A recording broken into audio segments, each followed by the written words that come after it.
Durante uma grande campanha na cidade de Oakland, na Califórnia, em 1922, Aimee Semple McPherson foi inspirada a chamar sua mensagem de quadrangular, através de uma pregação sobre a visão do profeta Ezequiel dos 4 querubins com 4 rostos, que simbolizavam o quádruplo ministério de Jesus Cristo, o Salvador, o batizador com o Espírito Santo, o grande médico e o rei que há de voltar para arrebatar a sua igreja.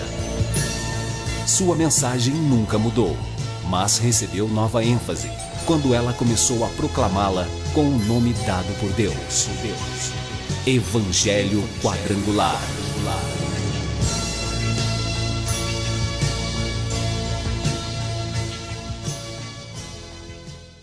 A Igreja do Evangelho Quadrangular Independente passa a apresentar o programa Cristo, Esperança Nossa, numa palavra poderosa a seu favor, a favor do seu lar, a favor da sua família, você que está sofrendo, você que está sem paz em sua vida, em seu coração, você que está sem saber que rumo, que direção tomar. Comece a partir de agora a colocar o Senhor Jesus Cristo como a esperança para a sua vida, para o seu lar e para a sua família. E dentro de alguns instantes estaremos formando a cadeia da prece poderosa, quando estaremos orando, intercedendo a Deus, em o nome do Senhor Jesus Cristo, a seu favor e a favor de todo o seu lar. Participe dos trabalhos de nossa igreja aqui em Poços de Caldas. O nosso endereço está na sua tela. Você poderá participar nos horários que estão sendo exibidos. Você poderá participar para receber a bênção de Deus. Nós teremos no próximo dia 31, nós teremos o nosso culto de passagem de ano, que estará sendo iniciado às 22 horas do dia 31, e você poderá participar conosco para receber o novo ano na presença de Deus, para que o novo ano possa ser uma bênção, possa ser uma vitória para a sua vida, para o seu lar e para a sua família. O nosso culto de passagem de ano será realizado em nossa sede, a Travessa Francisco Sales, número 90, ali atrás da Policlínica Central, ali no estacionamento da Policlínica Central.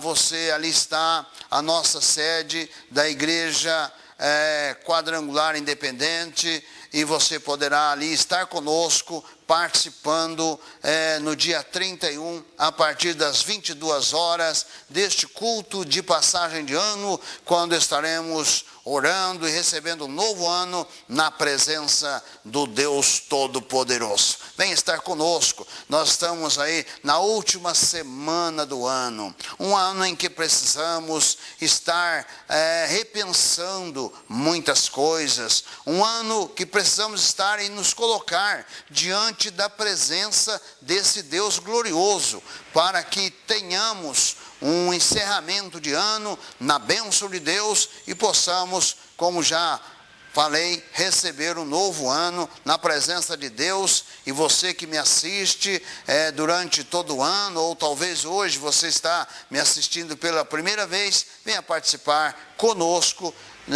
no dia 31, 22 horas, Travessa Francisco Sales, número 90, ali no estacionamento da Policlínica Central.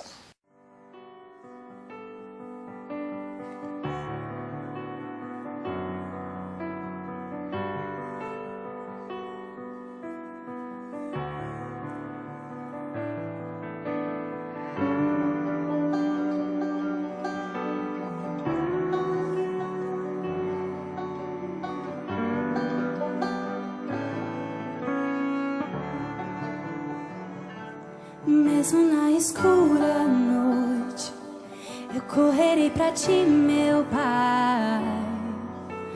Tens o que preciso, és quem eu procuro. procuro, mesmo se em meio à dor. Esperarei em ti, meu Pai. Tens o que preciso, és quem eu procuro, és o amor que enche as lacunas do meu ser, és o amor que transborda os profundos vãos, és bondade que atrai, com irresistível graça eu te dou tudo que sou.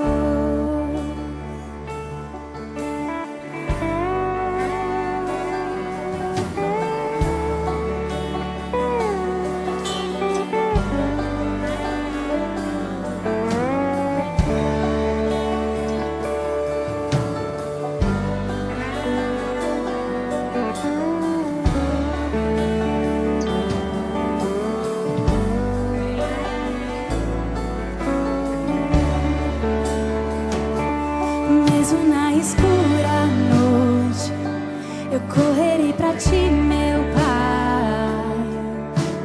Tens o que preciso, és quem eu procuro, mesmo se em meio à dor.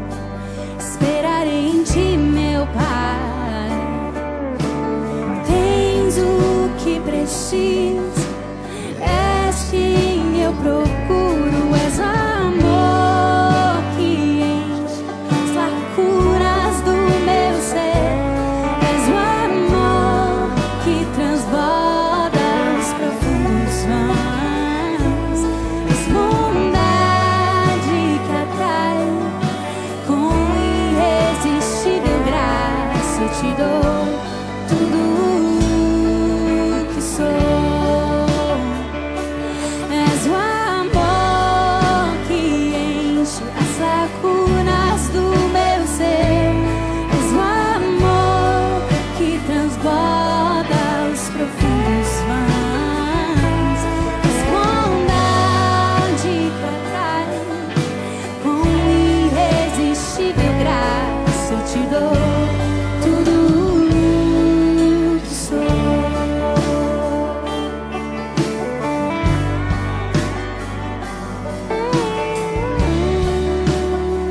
Eu te dou tudo que eu sou.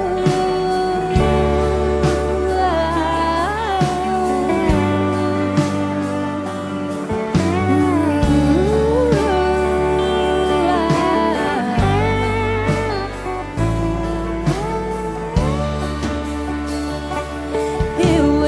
espero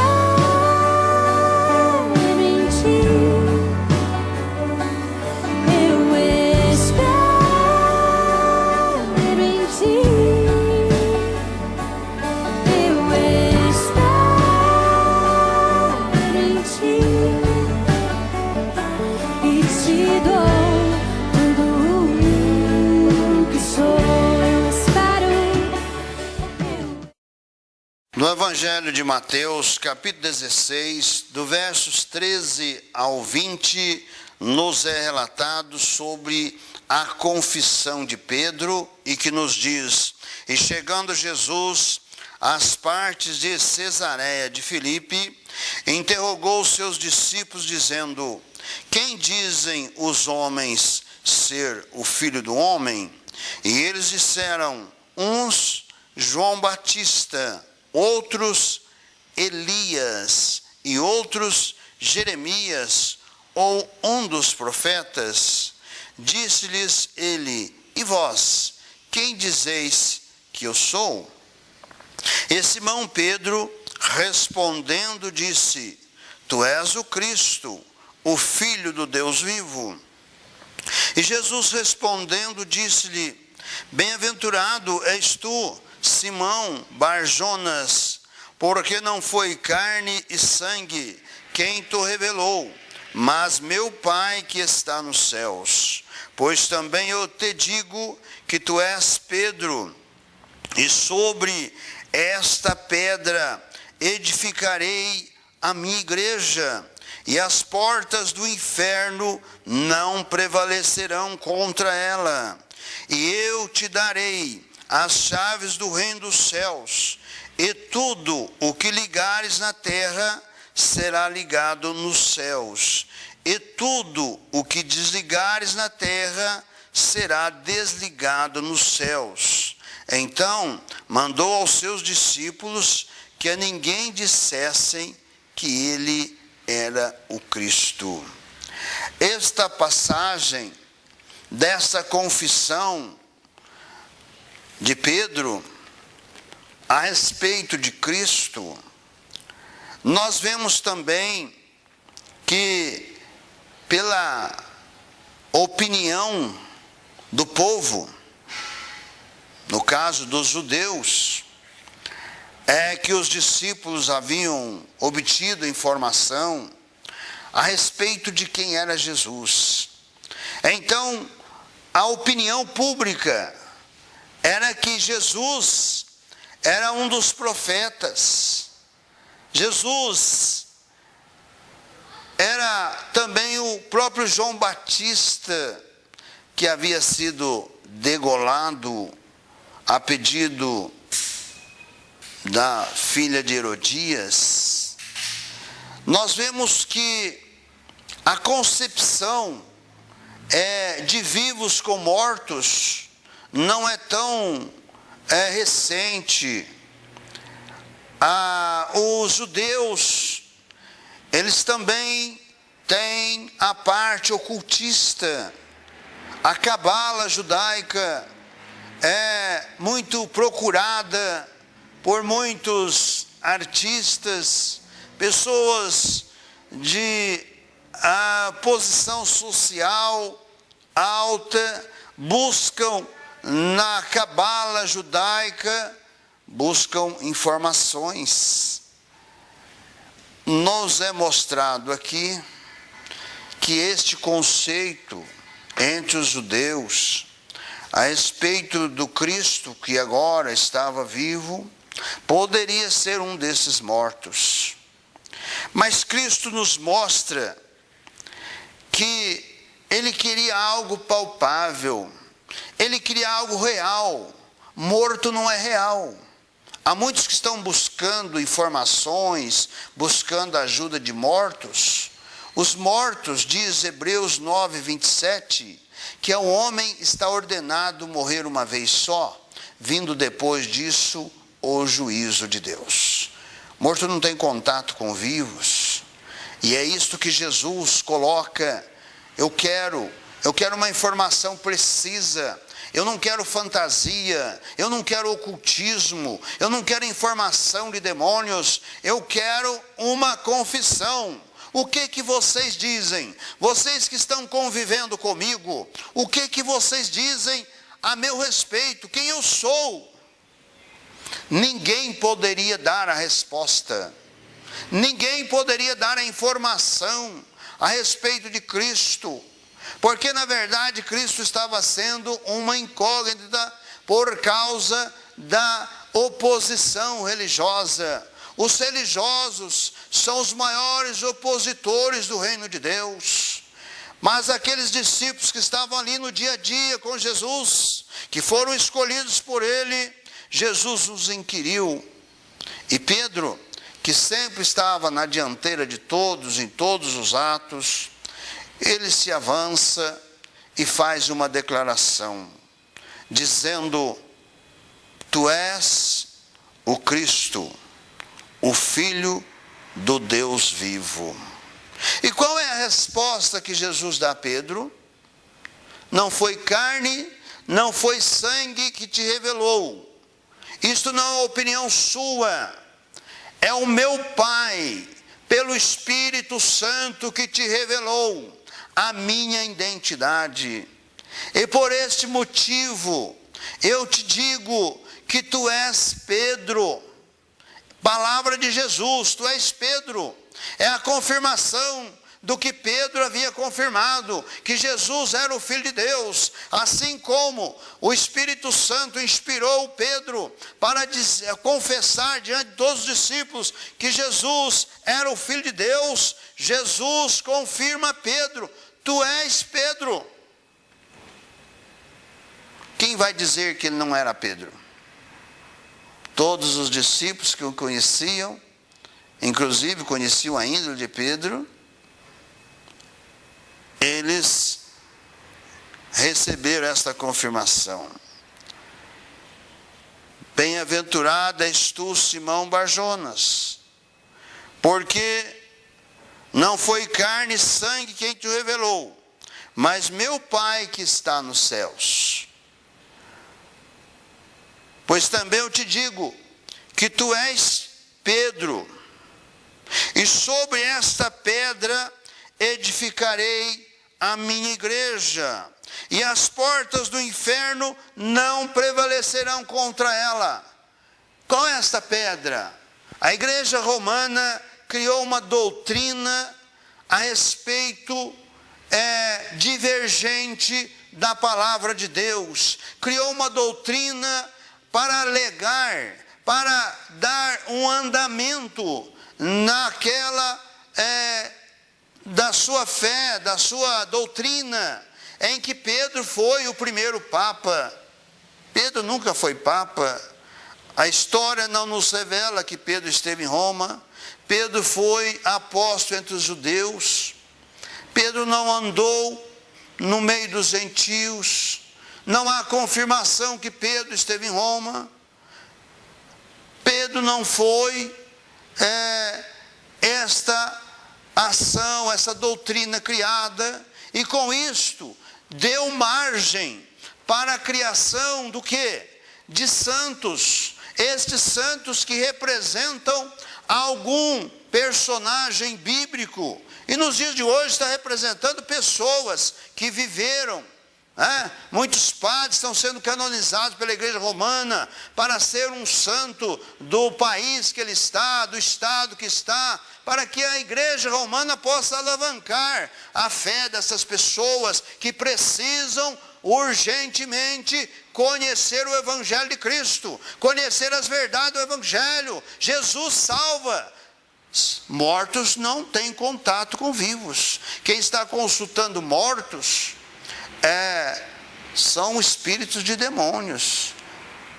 Mortos não pode fazer nada pelos vivos.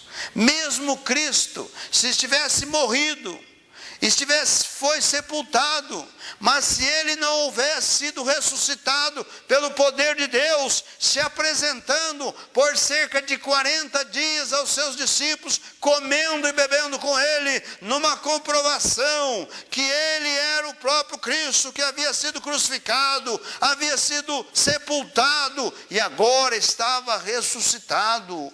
Nos é relatado no livro de Atos que em um momento cerca de 500 irmãos puderam ver Jesus ressuscitado. Qual que é a sua dúvida para não crer em Jesus? Qual é a sua dúvida para você trocar um Cristo vivo e poderoso? Aliás, é o único líder religioso no mundo que morreu e ressuscitou e tem provas incontestáveis, é Cristo. Como que você pode trocar a fé neste Cristo num Deus morto, num Deus que não pode fazer nada por você, num Deus que vai dar condições para espíritos de demônios atuar na sua vida?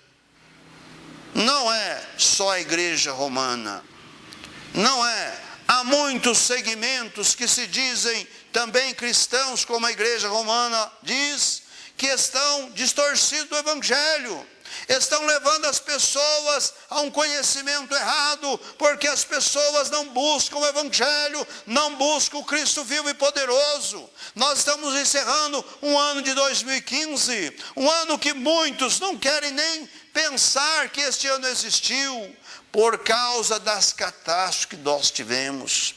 E eu posso aqui afirmar e dizer que muitos segmentos cristãos desse país deram apoio para aquele projeto, para aquele apoio socialista que é contrário a Deus, que é contrário à palavra de Deus, que é contrário ao Evangelho de Cristo. Estes receberam apoio destes que deixaram a palavra de lado, deixaram as verdades do Evangelho de lado e abraçaram uma ação política que trouxe um dano irreparável para toda a nação. Você que crê em Cristo, você que professa o nome de Cristo, você não pode lutar contra você mesmo. Igreja de Cristo não é quatro paredes, Igreja de Cristo não é organização religiosa, não é comunidade religiosa. Igreja de Cristo é você que é um salvo, é uma salva, você que um dia se arrependeu dos seus pecados e creu e aceitou que Jesus fez uma obra no seu lugar. Este Cristo substituiu você, e ao reconhecer esta obra, aceitar este Cristo, confessar com a sua boca que você era um pecador, uma pecadora, e agora você precisava deste Cristo como Senhor da sua vida, Salvador da sua alma. Está registrado no Evangelho de João, capítulo 1, versículo 12, que foram mudados, transformados pelo poder de Deus em uma nova criatura em Cristo Jesus. Não é porque a pessoa quis, não. É o poder de Deus que mudou, que transformou a mente dessa pessoa, a vida dessa pessoa, para que agora ela passe a ser não alguém que vá promover a sua religiosidade, mas vai promover o reino de Deus, o reino de Cristo, vai promover o nome do Senhor Jesus Cristo, que é sobre todo nome. Você não acha que é bem viável você abandonar todas as suas crenças e se abraçar a Cristo, que é vivo e poderoso e tem poder para perdoar os teus pecados? Nenhum líder religioso, nenhuma religião tem poder de perdoar pecado de quem quer que seja. Nenhuma autoridade religiosa tem poder para perdoar pecado, só mesmo Jesus. Ele pagou o preço do pecado, por isso ele pode perdoar os seus pecados. Assim como Jesus afirma que Pedro, que é Pedro, também ele diz: sobre esta pedra edificarei a minha igreja, e as portas do inferno não prevalecerão contra ela. Que pedra é esta? É a pedra que Pedro acabou de confirmar. Tu és o Cristo, o Filho do Deus vivo. Pedro não é pedra. O nome Pedro quer dizer Petra, mas não é pedra. A pedra é Cristo. E a palavra de Deus nos informa nos Salmos que Cristo é a pedra angular, que foi posta na esquina. Cristo é a igreja, está fundada no fundamento de Cristo. Ninguém pode mudar esse fundamento. Então, para aqueles que não se interessam pelo Evangelho, pela palavra de Deus, são enganados, são ludibriados. Nós esperamos que este encerramento de ano 2015, não adianta lamentar, mas eu creio que tudo isso que está acontecendo, e aconteceu, e está havendo uma mudança para melhor, e vai haver, eu considero uma coisa: por que não foi implantado o comunismo neste país, sendo que foi buscado o apoio na América Latina para os demais países socialistas? O dinheiro nosso que era para ser investido aqui, foi investido lá fora, para manter uma estrutura de um comunismo, mas não houve sucesso e não haverá sucesso, porque hoje neste país tem um povo que clama a Deus, tem um povo que busca a Deus, e por este motivo Deus tem estendido as mãos, embora passando por muitas lutas. E saiba de uma coisa, a igreja de Cristo, ela cresce, ela fortalece, é no meio da perseguição, é no meio da luta, é no meio da adversidade. No comodismo não existe igreja de Cristo. Muitos hoje querem usufruir do mundo, e Jesus diz que este mundo é um reino de Satanás, mas o reino dele não é deste mundo. Se você quer Cristo na sua vida, se você quer o reino eterno, a vida eterna em Cristo, você precisa optar pelo seu reino. E para o seu reino, você vai lutar, vai batalhar e vai entender que este mundo não tem absolutamente nada para te oferecer. Mas Jesus tem a vida eterna. Pedro recebeu as chaves porque no capítulo 2 de Atos, Pedro fez a primeira pregação da igreja. Pedro fez em Atos. E o que nos registra ali, quase 3.000 almas se arrependeram, aceitaram a Cristo como Senhor da vida, Salvador da alma, porque naquele dia todos os discípulos de Jesus falaram em línguas estranhas, línguas que eles eram galileus, de pouca cultura, mas eles falaram na língua que todo o povo que estava em Jerusalém, na festa de Pentecostes, entenderam e compreenderam na sua própria língua que Jesus era o Senhor, que Jesus era o Salvador, que Jesus era o libertador, e se converteram quase 3.000 almas.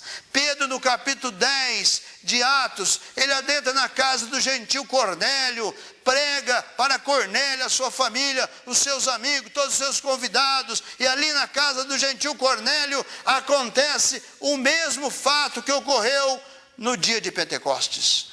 Ou seja, não há acepção de pessoas, não há judeus, não há gentios, todos estão com a porta da graça aberta para aqueles que aceitam Jesus ser um salvo em Jesus Cristo. Feche os seus olhos, forme comigo a cadeia da prece poderosa. Quero orar com você agora. Esteja onde você estiver, abra o seu coração, peça o perdão dos seus pecados, se reconcilie com Cristo, renuncie às suas práticas religiosas e abrace a fé no Senhor Jesus. Senhor Jesus, de todo poder, Senhor, de toda graça, no teu santo nome, ó Cristo amado, juntamente com este homem, essa mulher, este moço, essa moça, esse adolescente, esta criança, Senhor, que ouve essa tua palavra, que crê nessa tua palavra, toca por sobre essas vidas agora, remove barreiras, remove empecilhos, toda obra de feitiçaria, de macumbaria, toda prendedura desta mente, na facção religiosa, nos rudimentos religiosos, eu estou ordenando, sejam desfeitos, sejam quebrados agora,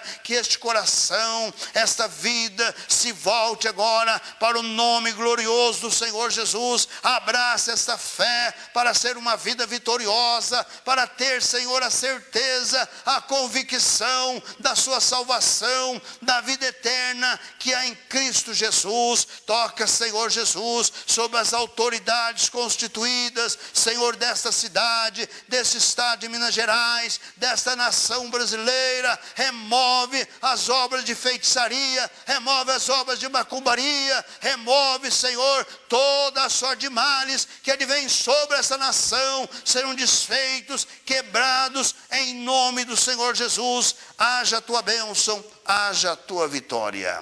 Venha participar conosco no próximo dia 31, 22 horas, em nosso santuário sede, Travessa Francisco Salles, número 90, dia 31, a partir das 22 horas, teremos o nosso culto de passagem de ano. Você é o meu convidado, a minha convidada, para estar conosco. Deus possa te abençoar ricamente e esteja conosco no próximo programa Cristo, Esperança Nossa, da Igreja do Evangelho Quadrangular Independente.